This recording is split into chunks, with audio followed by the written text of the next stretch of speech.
Oke baik, Assalamualaikum warahmatullahi wabarakatuh. Perkenalkan, nama saya Muhammad Iqbal B dengan NIM 22650034 dari kelas A. Baik, di sini adalah tugas ketiga cybercrime yaitu hubungan dari kejahatan cyber yang tugas satu dan 2 itu dengan pasal-pasal, yaitu pasal KUHP dan pasal UU ITE. Baik, langsung saja. Tiga contoh kasus kejahatan cyber dan hukum yang berlaku. Nah, di sini contoh pertama itu jenis kejahatannya data Polri diretas oleh hacker. Resikonya penyalahgunaan data pribadi, ancaman terhadap keamanan sosial, kerugian reputasi, penyebaran misinformasi. Nah, dampak kerugian finansial. Pihak Polri mengalami kerugian hingga miliaran rupiah karena perlu mengeluarkan biaya besar untuk memperbaiki dan memperkuat sistem keamanannya dan memastikan agar sistem tidak lagi dapat diretas di kedepannya. Pihak yang dirugikan, pihak Polri dan pemilik identitas asli. Nah, sumbernya bisa dilihat langsung pada gambar yang tertera ini. Lanjut, masuk pada bagian pasal-pasal yang terkait dalam KUHP. Nah, di sini yang pertama yaitu pasal 362 KUHP, yaitu pencurian. Isi pasalnya barang siapa mengambil suatu barang yang seluruhnya atau sebagian kepunyaan orang lain dengan maksud untuk dimiliki secara melawan hukum diancam karena pencurian dengan pidana penjara paling lama 5 tahun atau pidana denda paling banyak 60 juta rupiah. Relevansinya jika hacker mengambil atau mencuri data pengguna dari sistem elektronik tanpa izin. Tindakan ini dapat dianggap sebagai pencurian meskipun objeknya adalah data digital. Nah, sanksinya pidana penjara maksimal 5 tahun dan denda maksimal 60 juta. Lanjut, pasal 406 KUHP, perusakan barang milik orang lain. Isi pasalnya, barang siapa dengan sengaja dan tanpa hak menghancurkan, merusak, membuat tidak dapat dipakai, atau menghilangkan barang milik orang lain. Relevansinya, jika hacker merusak atau membuat perangkat tidak dapat digunakan setelah peretasan. Sanksinya maksimal 2 tahun, 8 bulan penjara, dan denda maksimal 4,5 juta. Lanjut, yang ketiga pasal 368 KUHP, pemerasan dan pengancaman. Isi pasalnya, barang siapa dengan maksud untuk menguntungkan diri sendiri atau orang lain secara melawan hukum, memaksa seseorang dengan kekerasan atau ancaman kekerasan supaya memberikan sesuatu barang yang sebagian atau seluruhnya milik orang lain atau orang lain atau supaya memberi utang maupun menghapuskan piutang. Diancam karena pemerasan dengan pidana penjara paling lama 9 tahun. Relevansinya, jika hacker meminta uang tebusan dalam kurang SOM untuk mengembalikan akses ke data atau sistem yang telah mereka retas dalam kurung ransomware attach, maka bisa dikenakan pasal pemerasan ini. Sanksinya pidana penjara maksimal 9 tahun. Nah, masuk pada bagian pasal-pasal yang terkait dalam UU ITE. Pasal 30 UU ITE, akses ilegal.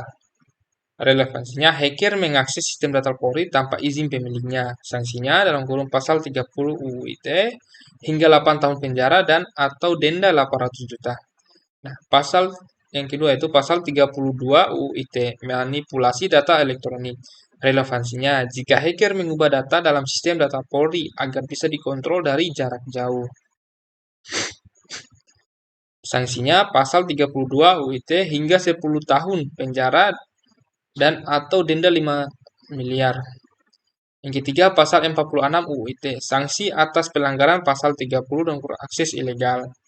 Relevansi, hacker yang mengakses sistem elektronik tanpa izin dan mengakibatkan kerugian dapat dikenakan sanksi berdasarkan pasal ini. Sanksi yaitu pasal 46 UU ITE, penjara maksimal 8 tahun dan denda maksimal 800 juta. Nah, masuk pada bagian contoh kedua, yaitu jenis kejahatannya 91 juta akun Tokopedia bocor dan dijual. Risiko penyalahgunaan data pribadi, pencurian saldo, penyalahgunaan program promo atau voucher, pencurian identitas, kerugian reputasi Tokopedia. Nah, dampaknya pihak Tokopedia mengalami kerugian hingga miliaran rupiah seperti pencurian poin atau saldo, kehilangan data pribadi, reputasi buruk, dan biaya untuk memulihkan sistem keamanan. Pihak yang dirugikan, pihak Tokopedia dan pengguna akun Tokopedia. Nah, sumbernya bisa dilihat langsung. Pasal yang terkait dalam KUHP. Yang pertama, pasal 362 KUHP. Barang siapa mengambil suatu barang yang seluruhnya atau sebagian kepunyaan orang lain dengan maksud untuk dimiliki secara melawan hukum, diancam karena pencurian dengan pidana penjara paling lama 5 tahun atau pidana denda paling banyak 60 juta rupiah. Yang kedua, pasal 406 KUHP. Barang siapa dengan sengaja dan melawan hukum menghancurkan, merusakkan, membuat tidak dapat dipakai, atau menghilangkan barang sesuatu yang seluruhnya atau sebagian milik orang lain, diancam dengan pidana penjara paling lama 2 tahun, 8 bulan, atau pidana denda paling banyak Rp4.500.000. Nah, yang ketiga, pasal 368 KUHP. Barang siapa dengan maksud untuk menguntungkan diri sendiri atau orang lain secara melawan hukum, memaksa seseorang dengan kekerasan atau ancaman kekerasan supaya memberikan sesuatu barang yang sebagian atau seluruhnya milik orang lain itu atau orang lain, supaya memberi utang maupun menghapuskan piutang, diancam karena pemerasan dengan pidana penjara paling lama 9 tahun. Pasal-pasal yang terkait dalam UU ITE yang pertama itu pasal 30 ayat 1. Setiap orang dengan sengaja dan tanpa hak atau melawan hukum mengakses komputer dan atau sistem elektronik milik orang lain dengan cara apapun. Pasal 32 ayat 1. Setiap orang dengan sengaja tanpa hak atau melawan hukum dengan cara apapun mengubah, menambah, mengurangi, mentransmisikan, merusak, menghilangkan, memindahkan, atau menyembunyikan informasi elektronik dan atau dokumen elektronik milik orang lain atau milik publik.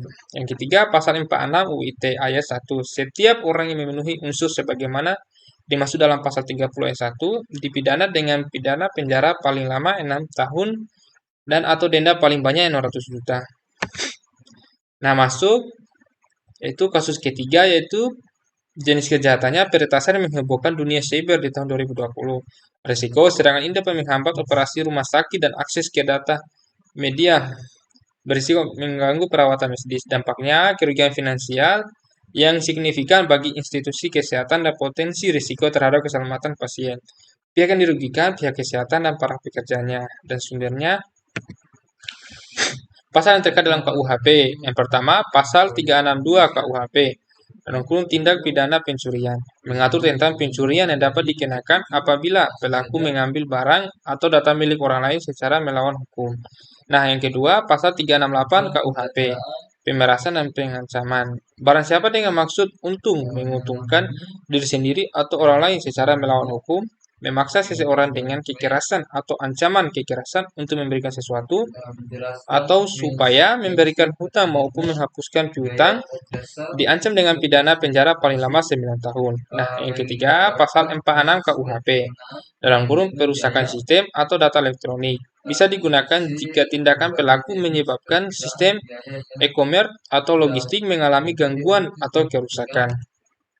Pasal-pasal yang terkait adalah UU ITE, yaitu yang pertama, UU ITE Undang-Undang Nomor 19 Tahun 2016 tentang Informasi dan Transaksi Elektronik, revisi Undang-Undang Nomor 11 Tahun 2008, Pasal 30 ayat 1, 2, dan 3, mengatur larangan akses ilegal ke sistem elektronik orang lain tanpa izin. Ancaman hukuman, ayat 1, penjara maksimal 6 tahun atau denda 600 juta. Ayat 2, jika akses dilakukan dengan tujuan memperoleh informasi elektronik, penjara maksimal 7 tahun atau denda 700 juta. Ayat 3, jika menyebabkan kerusakan sistem atau kehilangan data, penjara maksimal 8 tahun atau denda 800 juta. Pasal 32 ayat 1 mengatur tentang peretasan dan perubahan data atau sistem elektronik tanpa izin. Ancaman hukuman penjara maksimal 8 tahun atau denda 2 miliar. Pasal 36 mengatur jika perbuatan pelaku menyebabkan kerugian bagi orang lain, maka hukuman ditambahkan dengan pidana penjara paling lama 12 tahun dan atau denda maksimal 12 miliar. Dengan demikian, pelaku dalam kasus ini bisa dijerat dengan kombinasi pasal dari KUHP dan UU ITE, terutama terkait ilegal akses, penipuan, dan perusakan sistem elektronik yang merugikan konsumen serta perusahaan seperti Shopee dan Shopee Express. Oke, baik. Mungkin itu saja yang saya bisa jelaskan pada video kali ini. Bila ada kesalahan kata pada video saya memohon maaf. Wabillahi taufik walhidayah. Wassalamualaikum warahmatullahi wabarakatuh.